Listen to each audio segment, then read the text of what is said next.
मेहनती गिलहरी की कहानी। हरे भरे जंगल में एक छोटा सा पेड़ था और उस पेड़ पर एक प्यारा सा परिवार रहता था। गिलहरी चिन्नू, उसकी पत्नी और उनके 3 नन्हे बच्चे। चिन्नू बहुत मेहनती गिलहरी थी। हर सुबह सूरज निकलते ही वह पेड़ से उतरकर भोजन की तलाश में निकल जाता। जंगल में और भी कई जानवर थे, कुछ मेहनती तो कुछ आलसी। लेकिन चिन्नू को एक बात हमेशा याद रहती थी कि अगर उसने मेहनत नहीं की तो उसके बच्चे का पेट कैसे भरेगा। दिन भर वह पेड़ों से अखरोट, मूंगफली और जामुन इकट्ठा करता।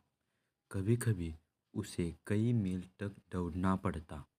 गर्मी की धूप में उसका शरीर थक जाता, पर जब वह अपने नन्हे बच्चे को खेलते देखता तो उसके चेहरे पर मुस्कान आ जाती। एक दिन जंगल में एक लोमड़ी ने चिन्नू से कहा, अरे चिन्नू, इतनी मेहनत क्यों करते हो? सारा दिन भाग दौड़ करने से अच्छा है कि जो मिलता है खा ले और आराम कर।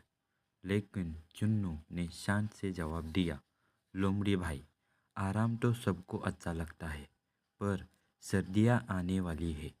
जब बर्फ़ गिरेगी और भोजन कम होगा तब मेरे बच्चों का पेट कौन भरेगा? मेहनत से आज जो मैं जमा कर रहा हूँ वही कल हमें भूख से बचाएगा।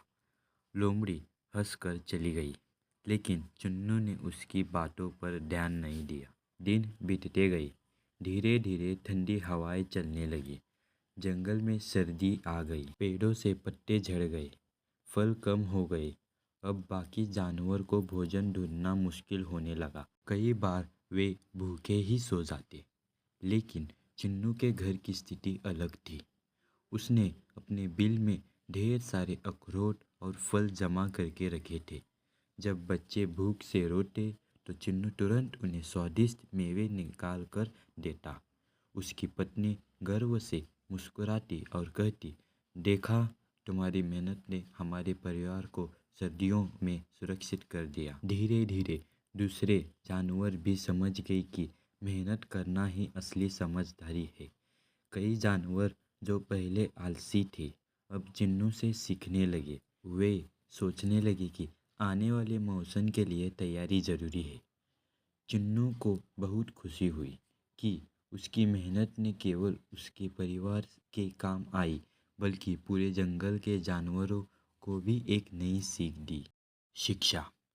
इस कहानी से हमें यह सीख मिलती है कि मेहनत कभी व्यर्थ नहीं जाती।